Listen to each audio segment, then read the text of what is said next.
Mes amis, bonjour. Donc, on se retrouve encore une nouvelle fois pour une nouvelle vidéo qui, j'espère, va être assez rapide. Donc, j'espère que vous allez bien avec ce confinement ainsi que votre famille. Prenez soin de vous. Pour les gens qui ne me connaissent pas, donc je suis Samy de la chaîne Samy Vlog. Je suis là pour vous présenter des banques, des néobanques, des cartes bancaires ou même des bons plans en général pour vous aider. Juste avant d'attaquer les vidéos, il faut savoir que quand je préparais la vidéo, il y a une nouveauté de chez N26 qui vient de tomber. Donc je préfère faire une parenthèse pour vous parler de cette nouveauté-là. Donc c'est quoi la nouveauté? On en a déjà parlé il y a quelques jours. C'est que N26 vient d'officialiser le rechargement par carte bancaire. Vous allez me dire, ouais, mais Samy, tu commences à perdre la mémoire, on en a parlé il n'y a même pas 15 jours. Oui, c'est juste que vous vous rappelez, c'était en bêta et on le faisait une fois et ça disparaissait. Là, c'est officiel, on peut le faire tout le temps, il n'y a pas de souci. En plus, on a les détails, donc je prends 2 secondes pour vous expliquer. C'est qu'il y a un gros problème. C'est que maintenant, on peut recharger donc par carte bancaire un compte N26. Le montant du rechargement, c'est obligatoirement entre 20 et 150 euros. On ne peut pas recharger 10 euros, on ne peut pas recharger 15 euros, comme on ne peut pas recharger 200 euros. Donc, c'est obligatoirement entre 20 et 150 euros par jour. Et la grosse blague, la grosse connerie, la grosse erreur de chez N26, c'est que ce rechargement, il est payant. 3%. Je ne sais pas, est-ce que vous en pensez vous? Moi, je trouve que c'est beaucoup. Pourquoi? Parce que pour 20 euros, c'est 60 centimes. Ça va? Mais si vous décidez de recharger 150 euros, c'est 4,50 euros. C'est parce que c'est 3%, fois 150 euros, ça fait 4,50 euros. C'est quand même beaucoup N26. Et N26, je le répète encore, c'est une très bonne banque. Voilà, tout le monde le sait. Mais par contre, la trajectoire qu'elle est en train de prendre depuis quelques mois ne me plaît pas du tout. Et à N26, faites attention. Surtout, encore une fois, comme je vous dis, que donc une fonctionnalité comme ça, par exemple le rechargement par carte bancaire, elle est disponible gratuitement chez nos amis de chez Monway, donc banque française avec un RIB français. Je dis ça, je dis rien. Je ferme la parenthèse. Aujourd'hui, on va parler donc de quoi? Et on va parler en fait des impôts et de la déclaration des comptes bancaires étrangers en France. Pourquoi? Parce que la déclaration aux impôts de vos revenus a commencé depuis quelques jours. Et donc, je commence à recevoir des questions par rapport à ça. Est-ce qu'il faut déclarer N26? Oui, mais j'ai pas ça. Oui, mais j'ai ça. J'avais fait une vidéo assez détaillée l'année dernière sur le sujet. J'estime qu'elle a été vraiment détaillée, qu'elle explique bien les choses. Donc, regardez-la jusqu'au bout.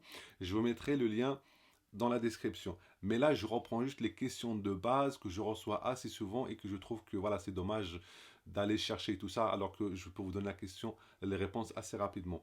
Donc, on commence par la première question. Est-ce que N26, c'est un compte étranger? C'est une question bête, mais oui, N26, c'est une question étranger. Pourquoi la question, elle peut se poser? Parce que on nous a toujours rabâché que N26, c'est allemand et que l'Allemagne, c'est en Europe et que l'Europe, blablabla. Il faut savoir que du moment où c'est pas français, Europe ou pas Europe, c'est considéré comme étranger.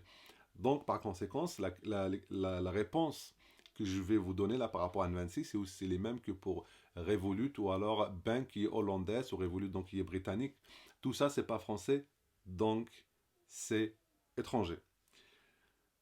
Deuxième question que je reçois assez souvent, c'est j'ai pas dessus, j'ai pas grand chose dessus, j'ai 10 euros, j'ai 50 euros, c'est un compte secondaire, peu importe. Un compte étranger, du moment où il n'est pas français, même si vous avez 0 € dessus, il faut le déclarer. Pourquoi? Parce que c'est en relation avec le troisième point qu'on va analyser, c'est que il ne faut pas croire que vous déclarez un compte, alors vous allez payer des impôts dessus. Non, pas du tout. C'est-à-dire que même si vous avez un peu d'argent dessus, c'est pas sûr que vous allez payer des impôts dessus. On le déclare, c'est pas pour payer des impôts dessus. On le déclare pour informer le trésor, donc le fisc, pour les informer qu'on a un compte à l'étranger, parce que voilà, c'est pour éviter tout ce qui est blanchiment et tout ça, et qu'ils puissent vérifier derrière que vous ne blanchissez pas votre argent. C'est tout. Ça veut dire que tout ça pour vous dire que si vous avez 0 €, il faut quand même le déclarer.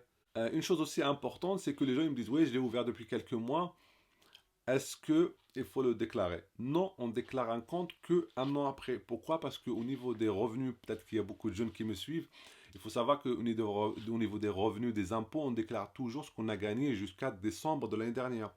Donc là, on est en avril, là on est en avril, fin avril 2020. On déclare les revenus, donc tout l'argent qu'on a gagné jusqu'au 31 décembre 2019. Donc, on déclare les comptes étrangers ouverts jusqu'au 31 décembre 2019. Une autre question qui revient des fois, c'est qu'on me dit, oui, mais moi, je suis étudiant, je suis jeune, je suis ça, je suis ça. J'ai jamais déclaré mes impôts. Je compte pas déclarer parce que je travaille pas, mais j'ai un compte N26. D'ailleurs, si vous voulez ouvrir un compte N26, vous avez le lien de parrainage dans la description. Ça vous permet de gagner 15 euros, vous et moi aussi. Donc, revenons à nos moutons. On n'a pas besoin de déclarer nos impôts, nos revenus pour déclarer un N26 ou un autre compte bancaire. Je m'explique. Ça risque d'être un peu flou. Donc, je m'explique. Très, très simplement. Là, on est en 2020. Soit vous avez déjà travaillé en 2019. Donc, vous travaillez, vous gagnez de l'argent, vous devez déclarer vos revenus. Revenus, pas compte étranger. On est encore sur le revenu. Vous déclarez vos revenus. Là, c'est très simple. Puisque, donc je ne vais pas le reprendre comme je dis, c'est dans l'autre vidéo que je vais mettre dans la description. Puisque, donc, dans la déclaration que vous allez faire sur Internet, à un moment, vous allez voir, il y a une case. Et là, on va vous dire, est-ce que vous avez un compte à l'étranger? Et vous la cochez.